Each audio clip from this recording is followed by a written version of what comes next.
tells us something about the psychological conditions. So just wanted to focus on that. And I really didn't mention, and I think I mentioned it in the class before, about the unconscious mind. We do have unconscious processes that we go through all the time. If we go into social psychology, we'll talk about automatic processing when we're viewing other people. We know that information goes to the limbic system before it goes to our higher conscious areas of the brain. It gets processed and gets us prepared for action already. And so there is some notion that we are driven to some part by the unconscious mind. But what I want to talk about today is cognition. And we started talking about Piaget's theory on Wednesday as well. And if you remember, he talked about how we gain information and be able to integrate new information through our schemas, which is our basic structure of what an object is. And we talked about assimilation versus accommodation. So assimilation is, if you remember an infant, when they sucked a pacifier or something like that, they'll do that with any object.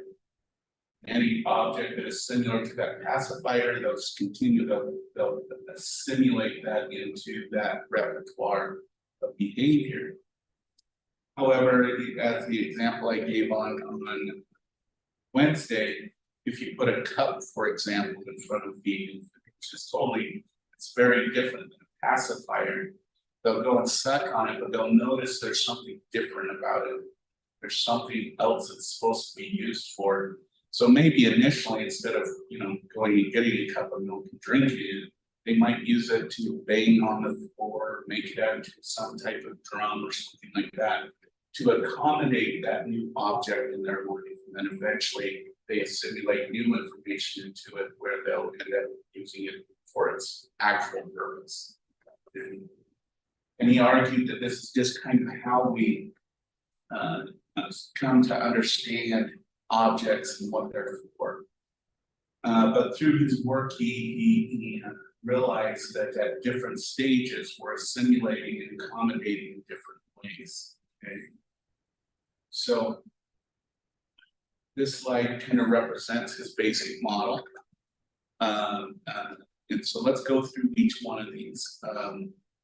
And then we'll give a little bit of a critique to them because there's some updates and some cultural information that we need to talk about. Okay? The first stage that he believed we went through, which was between 0 to 2, was what's called the sensory motor period. And during this period, it's a coordination of sensory input and motor response. And so what he proposed during this time is we were learning about where we belong in space and time, how we become mobile within our world and start interacting physically with sensory information that we're getting to an understanding of what objects are in the first place. When he originally did his research, he wanted to have kind of these tasks to tell the difference between each of these stages. Okay? And the thing that he noticed that while at least using the technologies he had back then, what he noticed is that children under the age of about 24 months lack something called object permanence. Object permanence is the realization that something exists even when it's not within our sensory area, sight or smell or taste. Okay? One of the kind of famous experiments he did is he would have one of the infant's favorite toys, right? And he'd have that infant interact with it, and then he'd have like a small little curtain thing, and he would put the little bear between that curtain, and if they're nonverbal, they kind of think, where did it go? When they became verbal, they said, where's your favorite toy? And what he found is that infants under the 24 months would go, what bear? What are you talking about? what, there's no bear in here. And it was only until after about 24 months that the infants would go, idiot, he just placed it behind there, and they pull up the curtain and grab their bear. And what he came to believe is this was a transition period between just learning your sensory and motor world and what's immediately in front of you, to being able to hold objects in your mind and in your memory. And this was a period of transition, because then we're going to start mentalizing stuff. Okay? If you remember when we talked about psychopaths, I mentioned the idea of the area mind. Okay? This is the phase where children start to be able to mentalize their own self and their own feelings and their own uniqueness, but they're also able to mentalize other people and what they're doing and why they're experiencing their emotions. In that same vein, this is when we start to symbolize objects and start to come to understand what they are. So the cup example from earlier, the infant realizes, hey, it looks like this container thing that I can put stuff in. And they recognize its purpose because they're able to mentally imagine what the use of that is by observing other people and understanding that information from the social learning that we talked about earlier in the semester. So, and again, if you think about this 2 to 6 year range of symbolization, this is where on average children will learn 50 to 60,000 words. And if you think about that, those are each symbols. A word is a symbol of something. That's kind of why he felt this was a very symbolic stage. And then when we get into the next one, which we get into in a minute, this is when we start to categorize all of those objects into similar things. And we start creating categories of people. We start creating categories of, dogs and cats and things to try and simplify all these symbols that we've learned about. There are some things that are marked by this period. The first one is irreversibility. Okay, irreversibility is the idea that, okay, I throw my truck on the ground and it breaks, and it's the inability to see that you can fix that truck again, that you can put it back together. Or Legos, okay, you build some Legos and then the Legos get smashed. And during this age, we realize that children don't have the ability to put those Legos back the way they originally were. They usually do something else with them. Okay, and so this is the notion of irreversibility. The other one, these are two kind of similar things, is centration and egocentrism. Okay? Egocentrism is this idea that the world is here for me. Okay? That I'm this unique person, and everybody here around me is here for me, and this is why I'm here. Egocentrism is specific to 2 periods in our life. There's 2 periods where we measure, quote unquote, really high in egocentrism. During this early childhood phase, and then it reappears in adolescence. Okay? But if we think about what's going on during those periods, is we're getting a lot of attention from families, and soon will be teachers and siblings and peers. And we start to notice, hey, yeah, okay, they're all here for me. And then in our adolescent years, when we're starting to build more peer relationships instead of family relationships, we feel the reason why we attract those friends is probably because there's something unique about me, myself. Okay. And so I want to make it clear, though, this isn't the same as self-centeredness. This self-centeredness is a cognitive idea that no one else matters, that the only person that matters is me. Egocentrism is the idea that I'm here and I'm an important person, and so I'm going to focus on myself because I have all these relationships around me. Okay? And given that, and I think this is what probably perpetuates a huge myth about young children, okay? And that's the myth that you can spoil a small child. Okay? The idea that the more you give them, the more spoiled or quote unquote rotten they're going to be, and they're going to be that way. Okay? That myth is because the child isn't being spoiled, it's because they're experiencing that egocentrism. Right? We actually don't find quote unquote definable spoiled individuals until about middle child into adolescence. But if, for example, parents stop giving a child all these cool things after the age of about 7, the child will not be spoiled. They won't act as that more self-centeredness, as I was talking about earlier. And so, but it's kind of this egocentrism that early childhood goes through that a lot of people look at these children and go, oh, the parents must spoil them, must do those things to them. But when we get to Erickson's theory, we'll see that, you know, this doesn't necessarily mean that a child will act egocentric based on the way they're being raised in the family house. Okay? So this is the pre-operational phase. The reason it's called pre-operational phase is, again, the child is symbolizing the world, they're interacting with the world. But after around the age of about 6 to 7, as PHA put it, we transition into what's called the concrete operational phase. Now, remember, we're not necessarily talking about behaviors. Okay? We're talking about the ability to operate on something mentally, to manipulate it in some way. And he came up with 2 tasks that kind of showed that children could have this mental operation versus not. And it's called the Conservation Act. So I'm going to give conservation, and there's a couple of them. There's a clay example, there's a beaker example, and then 3 mountain tasks. We'll go through the beaker example and the 3 mountain tasks right now, real quick. So I want you to imagine you have a table, okay?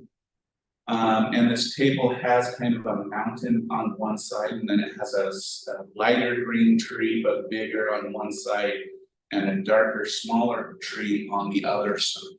Okay?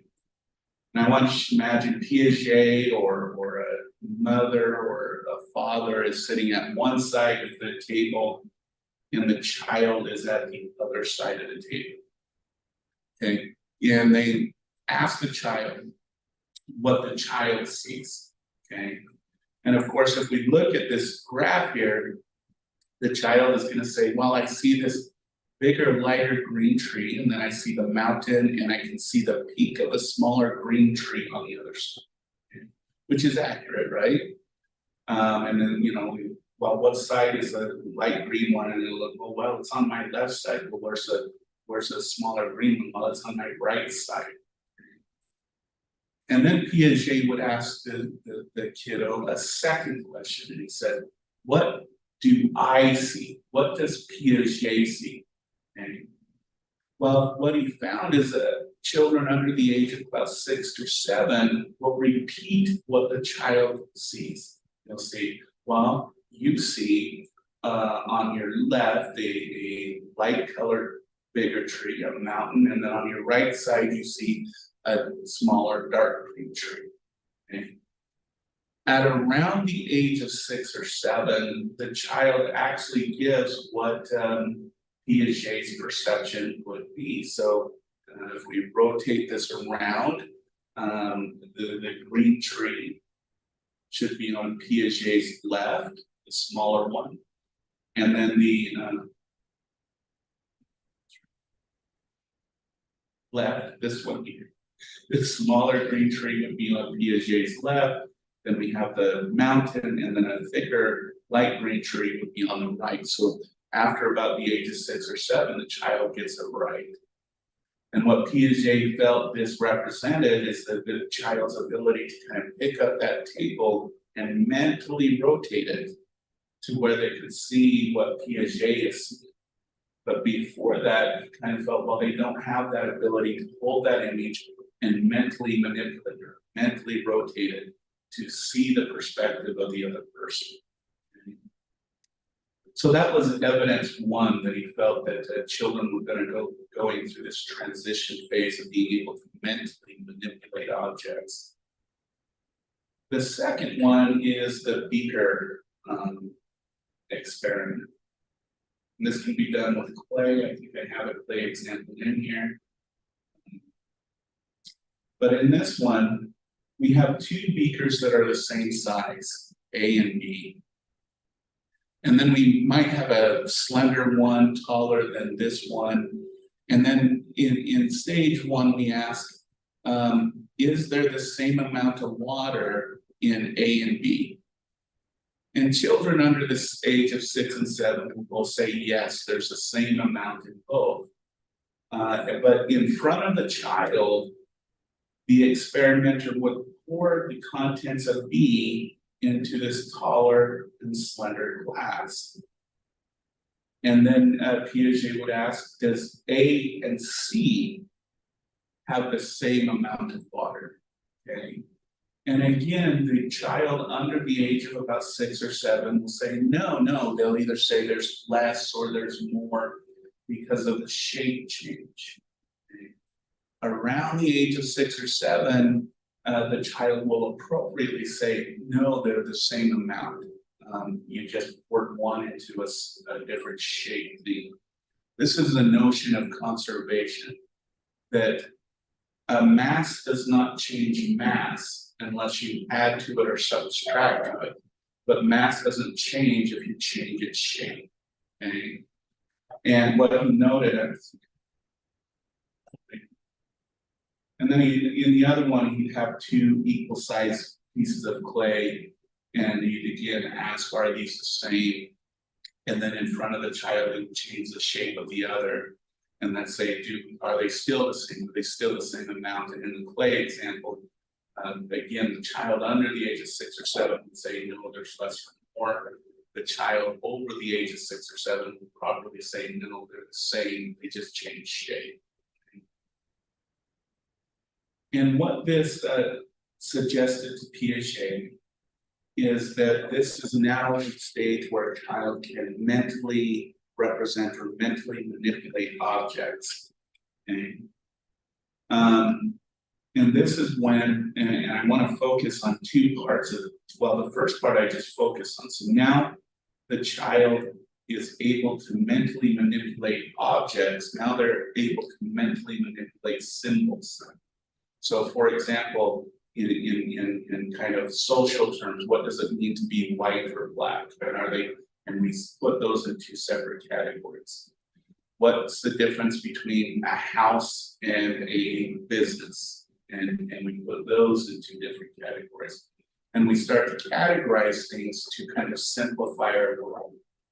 And on a cognitive level, the reason we do this is I want you to imagine you walk into a room with 1,000 people. Okay? Now, human beings are only able to remember or know around 75 to 100 names. That's our cognitive limit. So when we're dealing with a mass number of people, in order to deal with that overwhelming mass, we put people into categories. So usually the first one we do is we walk into the room and we mentally separate men and women, right? And then we start to maybe separate based on age. And then we might separate based on skin color, okay? And then we're attracted to those individuals that are more similar to us. And we stay away from the people that are more extremely different than us. Okay? This is more of a safety thing because in general, that's a good rule of thumb, right? You go with people who are more like you and not those people who are not. And so it's a general rule of thumb. Does it always work? No, but it navigates us through this world. We're still alive today, right? And so we start structuring the world in this way. And one of the things that is known, if you notice, it says concrete operational area, okay? Because this is where children have black and white thinking. Okay, either there's good guys or there's bad guys. There's the cop or there's the robber. There's certain things, and they're not intermixable. Okay? At this stage, children don't have the ability. Probably one of my best examples is there can be cops who do good things, but also bad things. There can be felons who can do bad things, but are good things. Okay? An example of this is when I worked in the prison system, there were felons who obviously did some really bad things, but they also had some very positive qualities. Some of them had bachelor's and master's degrees. On visitation, some of them were really excellent mothers. Some of them could build very pro-social relationships. But at this age, we're not able to intermix those categories, and that we're really solid in our thinking as far as black and white is. It's not until the formal operations phase where we start to see the world more in the gray, or more abstractly, that not all cops are totally good and not all felons are totally bad, and being able to see the world in that more gray area that we really exist in. And that's really stage 4. He really didn't come up with any good tasks. He came up with some paper and pencil type of abstract analogy stuff to show the transition between concrete and formal operations. But that's really the difference between those two. One is about abstract thinking, the other is two solid categories that we can't intermix with each other. And of course, in Piagetian terms, stage 4 is the ultimate cognitive stage to be in, to be able to do that abstract kind of analysis and dealings with the world. Okay. All right, are you guys good with it in the classroom? Good with this? How about on Zoom? Is everybody okay with this so far?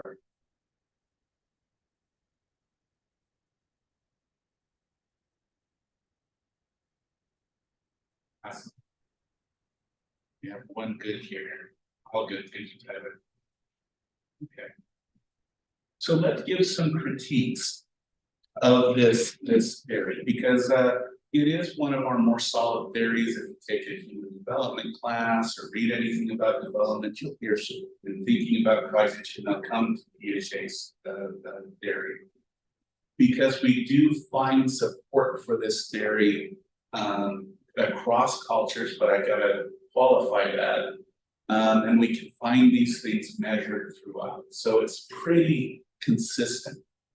The biggest critique is the ages, okay? And the categories that we need to adjust on this. Because the first thing, in about the last 20 to 30 years, we have had better technologies to explore the worlds of infants. And I'm not going to get into that for this, so we don't have that lengthy of a conversation about it. But I just want to tell you about the results of what we have found when it comes to infants. And so we're talking 0 to about 18 months. And they're a lot more intelligent than we give them credit for. A lot of people just think infants, they're these little idiots that don't know how to feed themselves and wipe themselves and all this kind of stuff. But we found that the mind of the infant is actually way more complex than what we've given it credit to. For example, we can see evidence of object permanence as early as 4 months of age. Okay? We can see categorization. For example, when an infant is born, they will instantly start to develop what's similar to mom versus those who are not similar to mom. And the further they are from mom, the less likely they'll go to them or want to be with them, be held by them. They'll also look at them longer, which is, a way of infants' way of trying to figure out who the hell that different person is. So we see notions of categorizations almost as early as around 6 months of age. The other thing that's interesting, and I find it fascinating, is because I think we ruin math for kids now. That this is my theory at this moment, because we actually see that infants are actually better at predicting things statistically than even adults. Even someone who is trained in statistics, they are able to predict more on a numbers basis than what we've given them credit to. And to be honest, if I were to say, hey, am I going to win the lottery, I'd probably get the advice from an infant instead of an adult. So they'll make sure I know the truth. And so they have this incredible statistical and mathematical ability. And what I think, unfortunately, we do is when we start to give them language, I think that that is what diminishes their ability to do those mathematical equations, because then we start to not make math the way that infants sees it in math. Okay, when we do brain scans of infants doing mathematical problems, they use the same areas of brain as experts in mathematics. You do it spatially, they don't do it cognitively with the rules of math and all that stuff. I can't even remember, but I always mess up on those math problems they put on Facebook and stuff. It's anyways. Anyways. So we're finding that infants are much more complex than what we give them credit for. And then there's also the issue of culture, okay? Because when we've gone and measured PHH theories in other cultures, we find that there's a significant difference in what stages the individual gets to. But what we find is that the stages that a person gets to has to do with what are the important environmental demands that are put on the individual in order to navigate and survive in their world. Okay, so for example, let's start with two first world areas. Let's compare the US with Germany. Okay. In Germany, we find that a little greater than 90% of their citizens will get to the formal operation stage of thinking, the ability to abstract things. Okay. Here in the United States, roughly only about 10 to 20%, meaning in our area, 80% of Americans are stay in the concrete operational phase, but don't really make it. Only about 20% make it to the formal operational stage. And a lot of people look about why, aren't Americans creative and problem solvers and all that kind of stuff? Yes, but our world does not demand really abstract thinking on the most part. If you think about it, I hear this all the time. We're a law and order world. There's things you do, and things you don't. And when you do the things you're not supposed to, you're labeled very strictly about what type of person you are.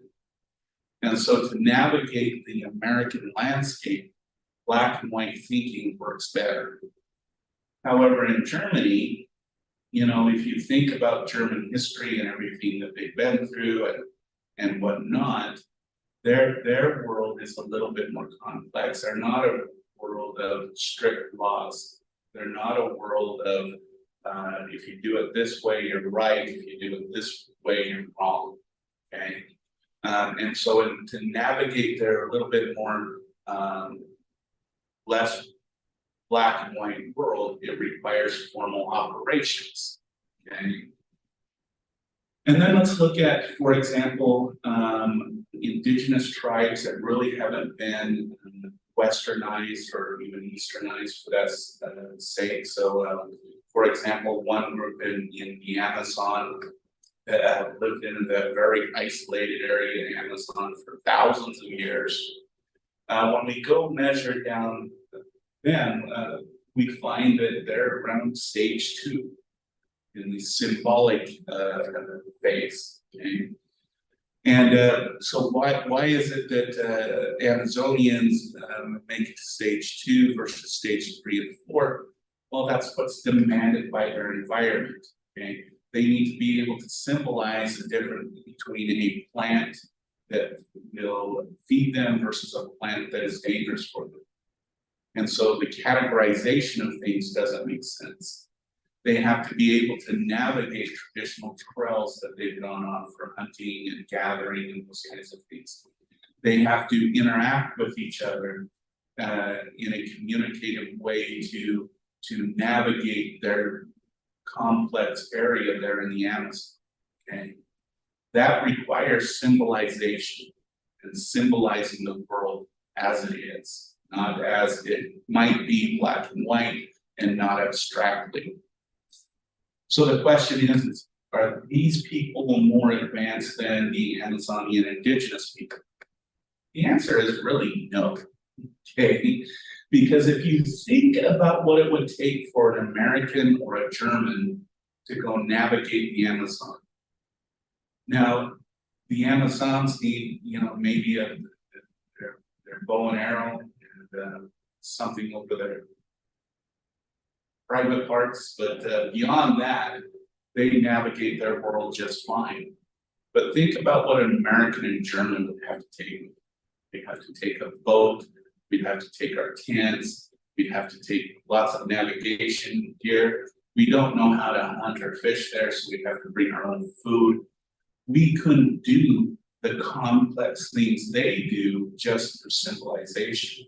We'd probably even need one of their indigenous guides to show us around, okay?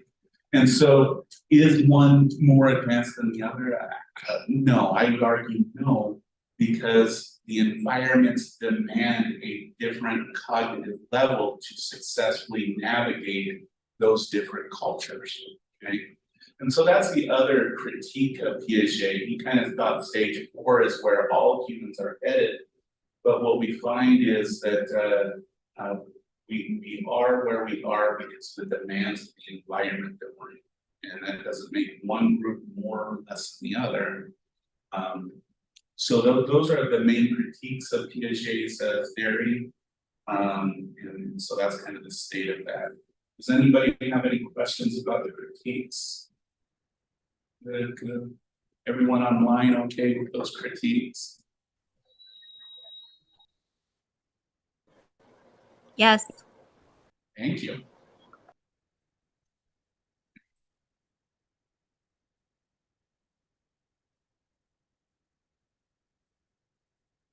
All right, so now let's shift gears. So we've talked about what we consider more of a pseudo-biological model with Freud. We've talked about one of the more popular theories of cognitive development with Piaget, but we've seen there should be some critiques with it. And now let's head into a socio-emotional model, okay? And what I appreciate about this socio-emotional model is instead of ending development at around the age of 18, this one is going to recognize that we continue well into adulthood, that adulthood is important. And in this area, we're actually going to talk about two theories. We're going to talk about Erikson's lifespan model and what's called attachment model.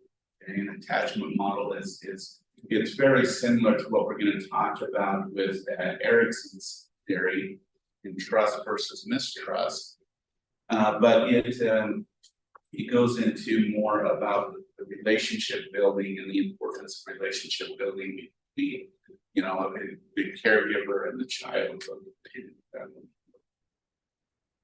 But let's talk about Erikson. So Erikson is a kind of a bridge between kind of the pseudo-Freudian type of theory where you have conflicts at different stages and more modern ones that we can test and really look at to see their validity, okay?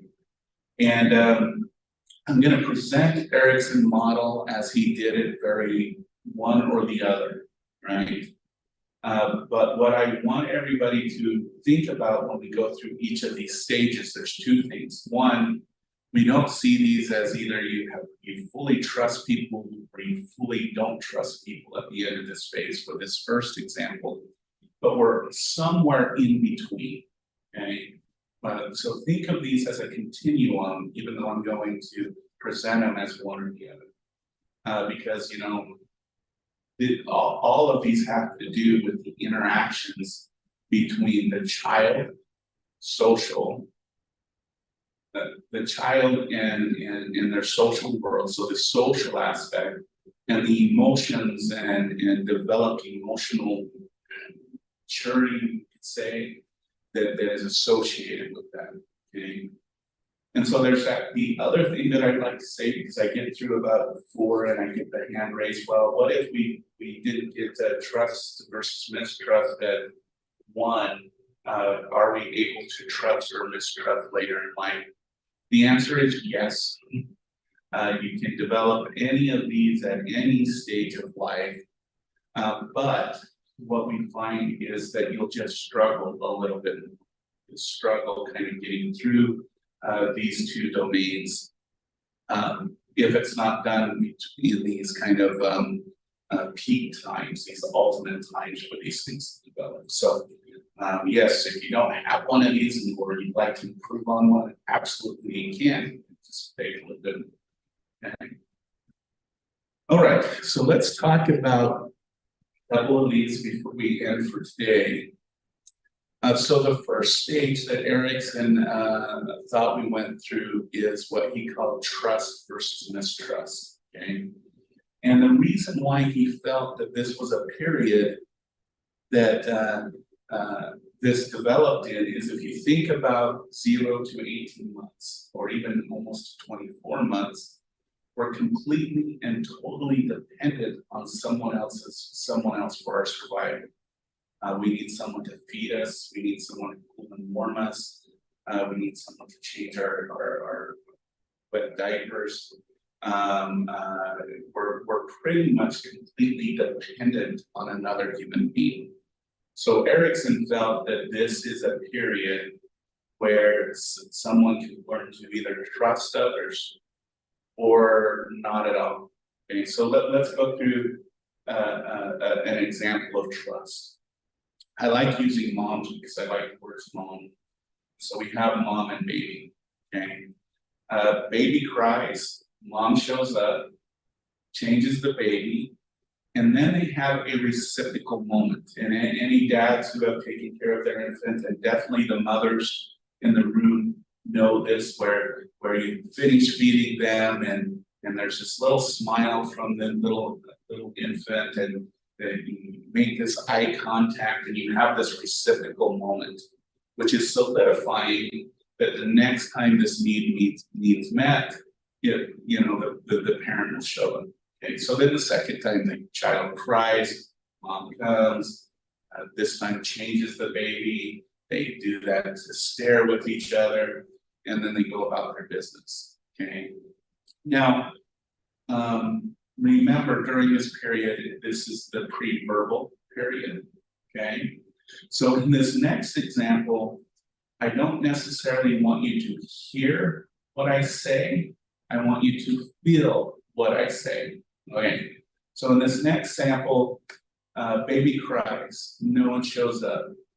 Baby cries, no one shows up. Baby cries, no one shows up. Baby cries, mom comes in and says, "What do you need? I'm watching my favorite show. This is getting annoying. What could you possibly need right at this moment?" Okay. That gets harder every time. So not the words, but did everybody feel the tone of the very masculine mom side? I don't know. Everyone feel that, okay? Because that's what the infant is feeling, and our first language is emotions. So while the child may not have understood the words of the mother, they felt the mother, okay? And what is the infant kind of learning during this? One, I can't rely on someone for all my needs to be met. And two, when I do rely on someone, they tend to be rejecting and hurtful. Okay, so what is the child learning in this phase? They're learning what we would call on the extreme end mistrust. Okay, and so like I said, I want you to put these on a continuum, because I know when I was a dad, sometimes I did a really good job. But being a human, sometimes I did a really crappy job. So I know my son is somewhere on this continuum, because we're valuable being, and so kind of keep that in mind. We're somewhere on that continuum. Okay. So at about 1.5 years, 18 months, 24 months, we start to become mobile. We're starting to be able to feed ourselves with a bottle, or it's maybe even a little sippy cup by this point. We're able to communicate more verbally or bodily to get what they need. They can pull their own blanket over the top of them and all those kinds of things. So that they're starting to become more and more independent. Okay. And so let's go through what we would say autonomy versus shame and doubt. Okay. Again, I'll give an example. The autonomy one, I like to call this, well, not I, but psychologists like to call this the mother-child dance, the caregiver-child dance, okay? Because it kind of looks like something like this, right? So little Billy goes and plays in his room. And then in about 10-15 minutes, he'll come into the kitchen and say, "Hi, Mom. Just want you to know I'm here. Just wanted to come say hi." And then the child will leave and play for another 10-15 minutes. And then the child returns to the kitchen and says, "Hey, Mom, how's it going? It's getting near lunchtime. Getting kind of hungry. What you up to?" And then they'll go back and play for another 10-15 minutes. And they'll play this back and forth. Okay. What the child is learning in this phase is that they have the ability to freely explore. They have the ability to kind of check out the world. Remember, there's in Piagetian terms, are going through the symbolic stage, and they're learning about objects and how they work. But what they're doing is they're going back to what we call their secure base, checking in with them, so that they know if they get in trouble while they're doing this type of interaction, that secure base will be there for them, so they can call on them. So they're reinforcing a relationship while freely exploring or trying to figure out what this world is all about. Okay? This is what we call autonomy. The ability to freely explore, but also maintain those important relationships that keep us safe. Okay. And then on the other side, and if we do this trajectory in a perfect world, if we have trust from the beginning, we'll have autonomy, right? If nothing changes in our world, if we're in a world of mistrust, this is going to set us up in the next stage for what's called shame and doubt. And keep in mind, this means nothing in the child's world is actually changing. Things are staying the same. So in this stage, we learn what's called shame or doubt. Shame is I commit a behavior and I worry about what people are going to think about me. Are they going to be mad at me? Are they going to be happy with me? They feel bad for what they did. Doubt is wondering whether you shouldn't even engage in a behavior in the first place because of what you think other people will think. Okay? And so in this case, the child develops shame and doubt. Okay? And there's two outcomes that we have found for children more on the shame and doubt end.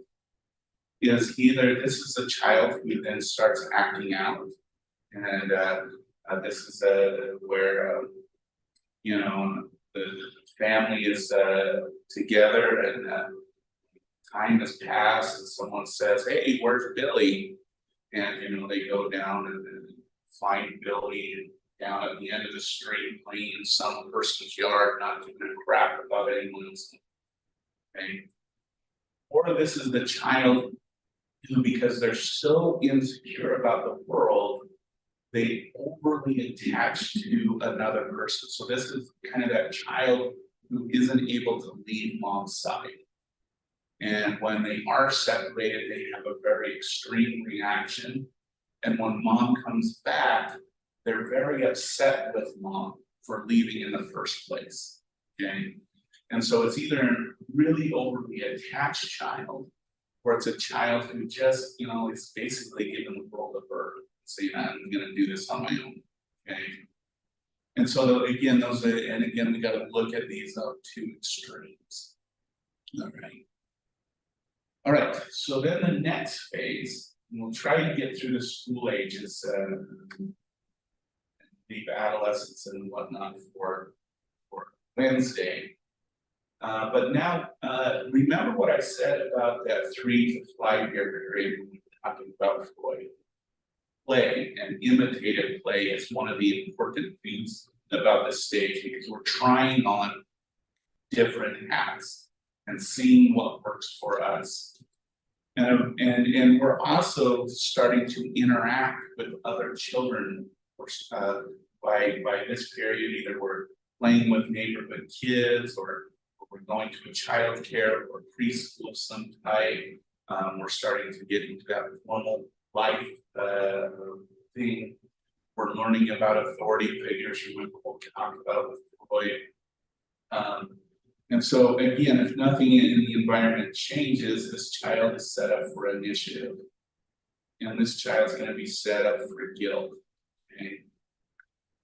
Initiative is this ability to, again, you still have that secure base, but you're willing to start interacting with other children in a significant way. So you're the one that goes up to another kid and says, hey, let's go play house, or let's go play firefighter, or let's go play doctor, or let's go play figures they see on TV or on a video game. It's that child that says, hey, they're kind of the people who kind of get things going. Okay. And then, of course, on the other extreme is a child who has guilt. Okay? And the difference between shame, doubt, and guilt is shame and doubt are on an emotional level. Okay? Guilt is on a behavioral level. So this is when a child actually does a behavior and they feel instant guilt about it. They feel like, oh, I should have done that. It's kind of when probably a good example of this is the child comes and takes another child's toy, and the child who got the toy taken feels like they did something wrong. That toy was taken because of them, and there's something wrong with them that they can't play with that toy anymore. Okay? And again, these have similar outcomes as stage 2. This is where we start seeing a lot of aggression in children on the guilt end, and where we also start on the guilt end, a lot of, for example, children bite during this stage. And we find that children measure more on the guilt end are probabilistic, more likely to be a biter for other children and those kinds of things. And so we start to see the formation of aggression behavior. Remember in the last stage, we saw the screw you world phase. Now we're seeing them do, well, if I have to interact with these gables, I'm going to treat them like gables, right? If you think of it on that very simplistic level. Okay? But if you notice, they see everybody. So they'll bite a child who has a lot of initiative and is the good child. They'll bite a child who they think is wrong. They don't differentiate. Or this is again the child who will stay very, very distant. The child that will go to the corner and try to avoid any interaction with other people. Again, because of that guilt and shame that they do. Okay. And so this is kind of again on the behavioral end. First one's on the emotional. And we're seeing those emotions evolve into more complex behaviors. Okay. And then we'll end with the school years for right now. So again, if nothing changes in the child's world, stages set them up a little bit better for the other ones. But the next stage is industrial versus inferiority. And if you think about our school age years, this is when we're trying to build more closely bonded friendships. This is where most people find those long life friends. This is where we're learning the complexity of social interaction. This is where we're going to learn that there's a difference between good boys and girls, and boys have booties and girls have something I don't like it. And we start to see those bonds start to form between children. And Erickson felt this was a stage of developing what he called industry versus inferiority.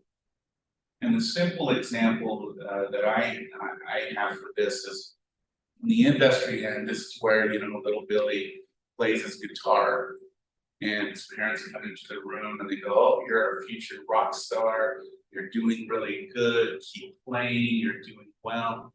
And Billy thinks, "Wow, if my mom likes this, I'm gonna take my guitar to school." And in school, he strums on his guitar, and his friends say, "You know what? I'm gonna play drums in our band, and I'll be the lead singer. I'll be the bass. You're awesome." And so what is little Billy learning in this case? He's learning that what he does has value for other people. And this is, if you think about it, what industry or being industrious is that you're learning that what you do has some kind of commodity, some kind of value, either emotionally, behaviorally, for other people. Okay. And so if you think about this is the beginning phases of being a productive person. Right? Inferiority is kind of this notion, okay, little Billy plays his guitar and dad comes in and says, "Billy, I told you you can only play that thing when I'm at work. When I'm at home, I don't want to hear it." Okay.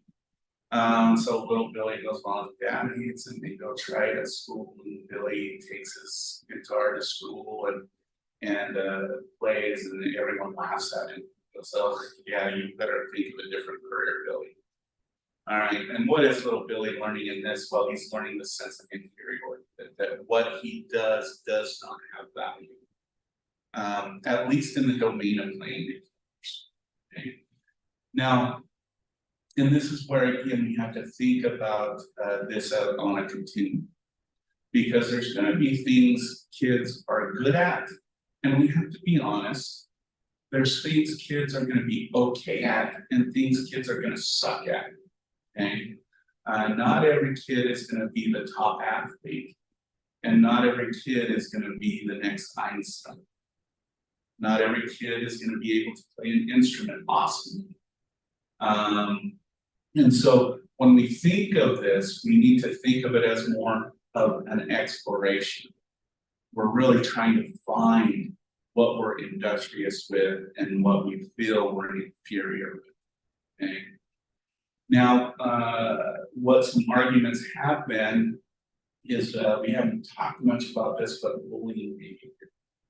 Because what we find again with children who measure more on the inferiority side, meaning no one really thinks they're doing that great, okay, is that they, again, if you think about the shame, the emotional level, and the guilt, and they're acting out aggressively, then in this phase, they may want to take their frustration out on other people and bring up this bravado that you don't mess with me. Okay? And if you think about that, that's pretty much the definition of bullying. You enter into bullying behavior because you're tired of feeling inferior to everyone else. You're tired of people making fun of you. So what do you do when you have those aggressive tendencies and those emotions of shame and doubt? You start to make sure people don't mess with you. And it's the beginning phases of bullying behavior. Now, we also need to note that many individuals who are the victim of bullying also measure kind of high on the inferiority. Okay? Because a bully isn't going to mess with someone who feels very industrious, okay? Because they have confidence in themselves, they have a little bit of bravado and whatnot, and they realize they have value. That does not make the best victim. The best victim is someone who feels either a little bit of shame and doubt, has doubts about themselves, but they try, and they, instead of just giving up, they try to be a part of the world. They try to, but they always feel, and this is an important term, feel like they're not always good enough because they have that shame and doubt. And maybe in the play years, they didn't have that aggressive tendency. Maybe they were more of the person who kept to themselves, but they tried. And so that's kind of the idea. What Erickson at least would argue, I don't know if I completely buy into this idea that creates bullies and bullying victims. But I don't know if, I think there's more to be said on that end. I think it's a little bit more complex than just saying that. But that's at least what Erickson would do. Okay, stop sharing.